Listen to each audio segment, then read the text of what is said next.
اور جو زمینی حقائق ہیں وہ سب سامنے رہیں. تو جیسے آپ جانتے ہیں کہ جمعیت علماء اسلام نے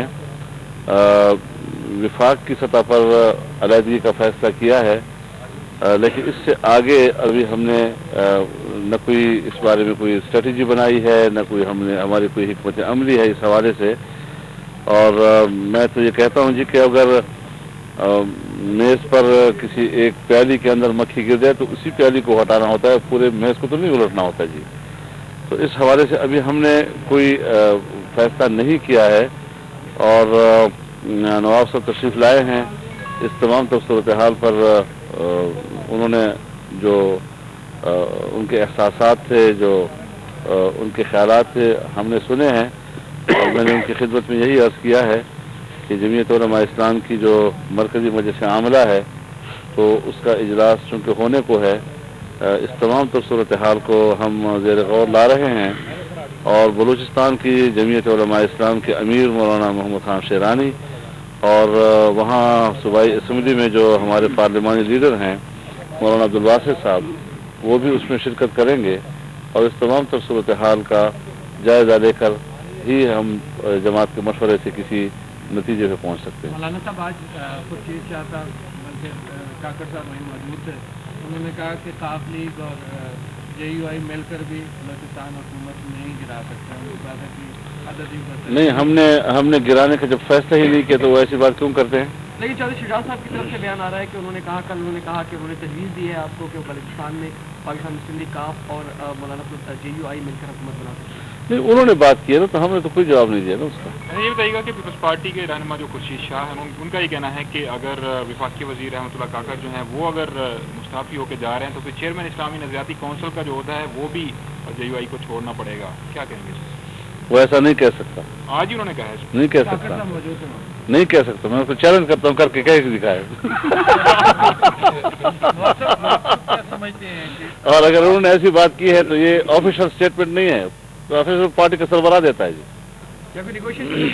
جی نہیں، وہ حکومت کا حصہ نہیں ہے وہ معاملہ. وہ آئینی ایک مسئلہ ہے. کسی پارٹی نے اپوزیشن کے لوگ ہیں، کمیٹیوں کے چیئرمین ہیں، تو اپوزیشن کے لوگ اگر حکومت سے باہر کے اداروں میں موجود ہیں تو وہ سب اپنے اپنے فرائض سر انجام دے رہے ہیں. تو یہ تو نہیں ہے کہ ہم ملک کی سیاست سے بھی باہر ہو گئے، ہمارا کردار ملک کی سیاست میں ختم ہو گیا. پارلیمان ہے، ادارے ہیں، ان اداروں میں جو ہماری ایک سیاسی شراکت ہے وہ اپنی جگہ پر قائم ہے اور اس کے فیصلے ہم نے کرنے ہیں. اس پر انہوں نے ہمیں رہنمائی نہیں کرنی. یہ جو فیصلے ہم نے کیے ہیں اس پر کیا انہوں نے ہماری رہنمائی کی تھی؟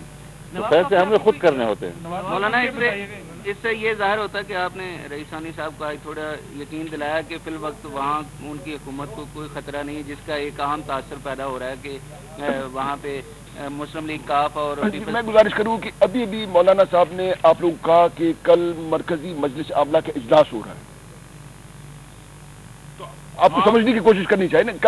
کل جمعیت علماء اسلام کے مرکزی مجلس عاملہ کا اجلاس ہو رہا ہے جس میں مولانا محمد خان شیرانی، مولانا عبدالواسط، پارلیمنٹ لیڈر جمعیت علماء اسلام وہ آ رہے ہیں. تو نواب صاحب آپ بتائیے گا کہ آپ پیپلز پارٹی کے رکن بھی ہیں، اور آپ اس فیصلے کو کیسے دیکھتے ہیں پرائم منسٹر کا، جو انہوں نے اعظم خان سلواتی صاحب کو اس طرح سلیکٹ کیا اور اتحاد کے لیے اس طرح مسائل پیدا ہوئے؟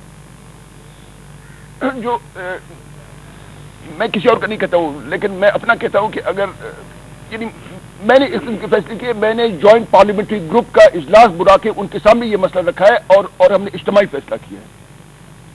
وزیر اعظم کو بھی ایسا ہی کرنا چاہیے.